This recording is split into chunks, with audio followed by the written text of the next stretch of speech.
to be discussing chemical engineering and chemistry in several different categories today, including salary, tuition, a brief summary of just an overall view, the workplace, and some professional organizations. So, according to the ACS website, chemistry is the study of composition, structure, properties, and the reactions of matter. So chemists take a little bit more chemistry classes than actual chemical engineers, so they can work with processes and materials on a very small scale, perhaps in a lab. Actually, most of the time they're going to be working in a lab. So since they have greater skill than chemical engineers, they pass the results back up to the chemical engineer so they can scale the results up for use in industry. So the chemical engineers, they take a little bit of chemistry, well, not a little bit, they still have a good amount, but not as much as an actual chemistry major. And they combine that with the principles of things like biology, math, physics, economics. And they make all these processes better with the data that they get from chemists, with the data that they get themselves. So yeah, they basically they design a bunch of things that chemicals run through, basically like pipes, tanks, pumps, things that carry chemicals. They also do a whole bunch of stuff, but we'll get into that later. And those two terms at the bottom, qualitatively and quantitatively, know what those mean. If you're going to be a chemist, those are used a lot in the chemical world. Qualitatively just means quality over quantity of a chemical reaction. Quantitatively means the exact opposite.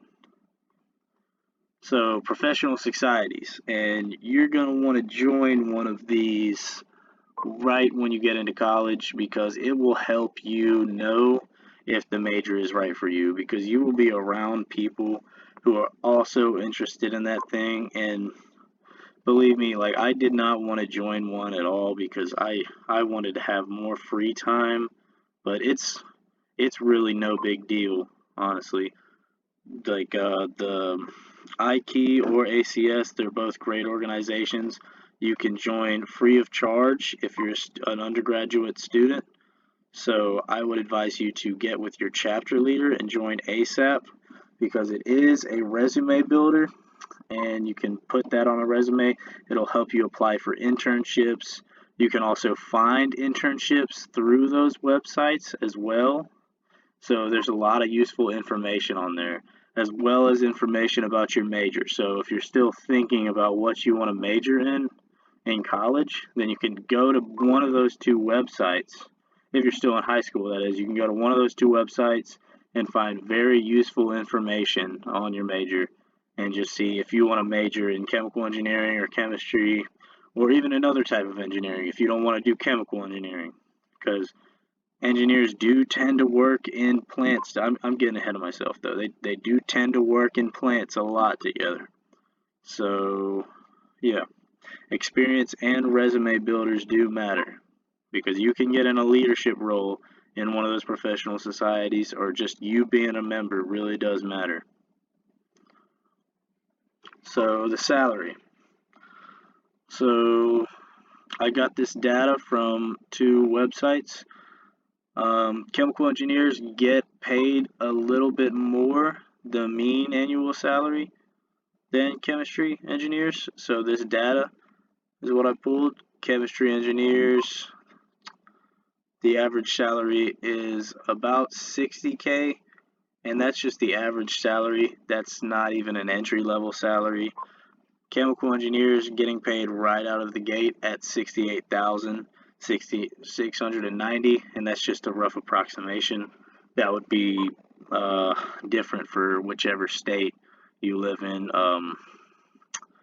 and it increases with the years of experience you get. So the mean annual salary for chemical engineering increases substantially, as you can see there, to 114, 170. These statistics are from this year as well. I'll put all my sources in the links below if you guys want to check them and look at them, just to make sure I'm not giving you false information. But as your experience grows, you will definitely get paid more, in both of these majors as well.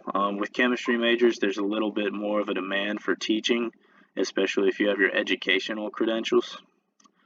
So let's move on. Okay, so workplace. So chemistry majors generally they do a whole bunch of things. I put a little bit of answers, a little bit of examples there. They generally always work in labs, some sort of lab. So forensic scientists, they would arrive on the crime scene and analyze like all these different types of like blood and whatnot and stuff like that. But then they would go back to the lab and analyze it in like a chromatogram or a spectrometer. Not a chromatogram, but a spectrometer. Plant chemists, they develop efficient farm practices, keep soil safe. I thought those were two pretty cool jobs, but it all comes back like research and development, analytical services. There's also teaching on both sides. According to the ACS website, that's where I got that data from. Chemistry graduates with education credentials are in very high demand. So if you would like to be a teacher, you should probably just do chemistry. I hear chemistry is a easier major than chemical engineering, but a lot of those chemistry classes are hard as well. So they're both pretty hard majors, but chemical engineering has more hard classes, if that makes sense. Let's see. So chemical engineering, hold on. Chemical engineers, they can work in a brewery, and that is where alcohol is developed. So they would work on turning barley and hops into alcohol, and just like the tanks and pumps where that runs through.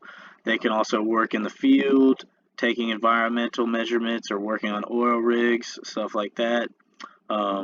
Designing things again, designing oil rigs, making big engineering drawings for all those. Like they can work in a plant, so that's where raw materials are converted into valuable products.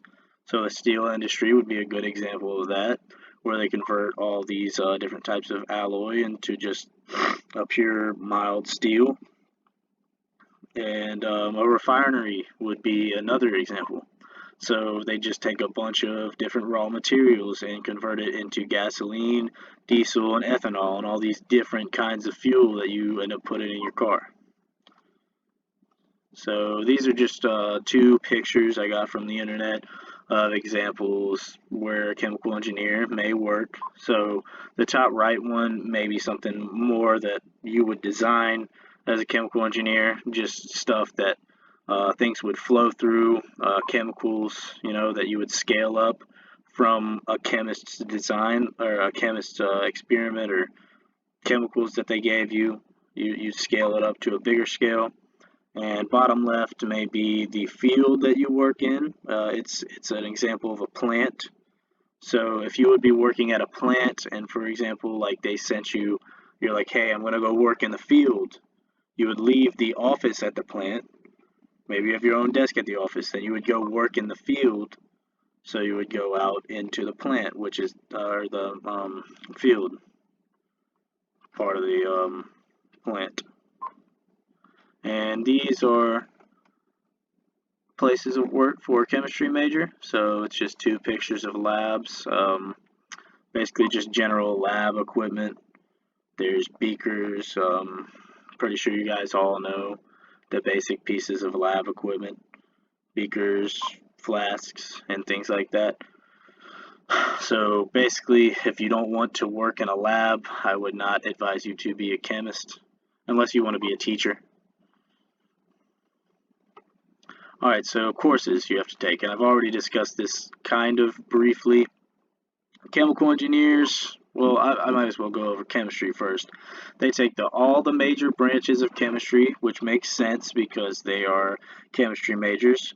So, for example, they would take organic, quantitative, physical, inorganic, and if I'm missing anything, please forgive me. Those are just some examples. Those are the ones I know.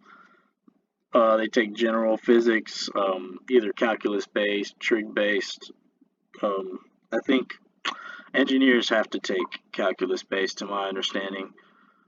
And they take math through calculus and possibly differential equations. They would also take some humanities classes, I think, as their core classes.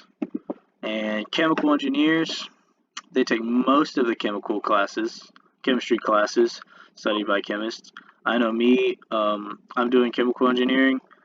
I did not have to take quantitative analysis, physical chemistry, or inorganic chemistry. I only took all the way up to organic chemistry 2 and Gen Chem 1 and Gen Chem 2, and then I'm done. I don't have to take any more chemistry classes. And then there's examples of engineering courses below. And there's also added math courses, and they have to take all the way up to Calculus 3. Chemical engineers do. So there's a lot more variety of courses in chemical engineering.